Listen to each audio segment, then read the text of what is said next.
Hey everybody, hope you guys are doing good today. Just in the office, finally after 4 days of fishing in the freezing cold rain, working on Fish the Moment personal lake map breakdowns today. And getting ready tonight, Johnny and I have our weekly podcast on Fish the Moment Live.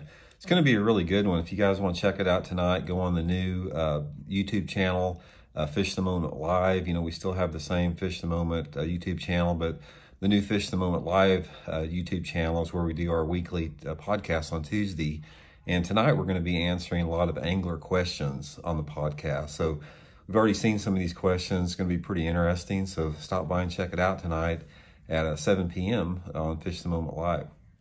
But hey, what I wanted to do today is I want to talk a little bit about, as you can see, the topic of today's video about the addiction to Livescope. And this video, I'm not going to rehash a lot of the stuff that I've already talked about Livescope, because I think everybody that has seen my channel, you know, they know that, you know, I'm sort of against all the exploding technology, electronic technology, but at the same time, I'm aware that that's an element in the sport that you have to embrace if you're going to be competitive. And so given that is, you know, yeah, I'm going to be getting a Livescope like everybody else. I still don't have one, but I'm going to get one. So we talked about that, some of the videos, if you'd like to go back and check them out. I talked about that extensively, about why I don't really care and I don't think it's a good idea. But today's topic is I want to talk about a little bit about, it's going to be a little different. It's about anglers that are forming an addiction to Livescope. And, you know, sort of what that means as far as in the long term, what's the ramifications of that? Because you know, I've been on the water a ton this past fall and the winter, all around the Ozark Lakes, and even last fall during our Bassmaster Open tournaments. And it's just incredible. And you guys know what I'm talking about. You guys have seen the same thing, but it's just incredible how many people are just out off the bank, just trolling around, looking at their Livescope all the time for it. And, you know, I've seen this at the Bassmaster Opens. If you go to Table Rock right now, literally, I'm the only person up fishing the bank, and they're biting on the bank, which I don't understand why everybody's off this bank. But if you go to Table Rock right now, there's nobody fishing the bank. Everybody is out in 60 to 90 foot of water just looking at their Livescope. That's what they're doing. And that's what the topic is I think for a lot of it, it's becoming an addiction to some anglers. I've been taking out a lot of people fishing this winter in our Fish the Moment on the water lessons. And most of these anglers that I'm taking out, you know, they're good anglers. A lot of them fish like the local or regional type tournaments. Some of them don't fish tournaments. Some of them are just, you know, really avid anglers. But I'm going to guess that probably at least 95% of the guys I've been taking out have the Livescope. And I had a comment that one of the reasons I wanted to do this video, it struck me, one of the comments from one of the guys I took out last month, he made the comment to me, he's got the Livescope, and he just says, you know, after using this Livescope, I just don't have any confidence going fishing without it. And it struck me so odd that somebody would say that they don't have any confidence going out fishing unless they have a Livescope. And that's sort of what I want to talk about a little bit today. Because I think what's happening right now is that with Livescope, and I'm using Livescope in particular because, you know, it's the hot thing now, but other forward-facing sonar is the same thing, is that what it's doing, it's creating a completely different breed of angler. And one of the guys I took out also made the comment, he goes, you know, Livescope makes just somebody that's not that good of an angler instantly a good angler. And I heard the same people I remember back when the Carolina rig came out 30 or 40 years ago, you know, a lot of guys were doing good in tournaments that have never done good in tournaments before, and they sort of said the same thing about that. But what it's doing as far as the Livescope is it's creating a completely different approach to fishing.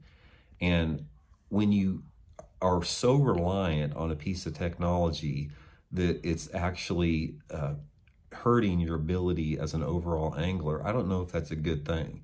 Because what you have here is you got some of the top offshore anglers in the world, like Jacob Wheeler and Johnny Schultz. These guys, you know, like Jacob and Johnny, they've got the Livescope, they've got the 360, they've got the down and side imaging, and they know how to use that. They know how and when to use each one of those applications, yet at the same time, they also understand and they're strong at shallow water techniques. They have confidence, you know, to do everything. And the Livescope is simply a tool for them to basically take advantage of certain situations.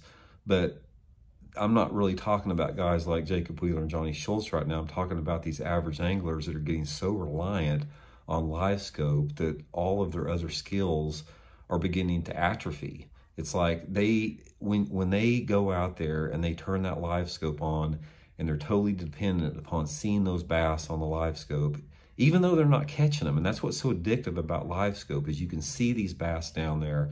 And even if you're not getting the bass to bite, it's an addiction a little bit just to seeing them down there.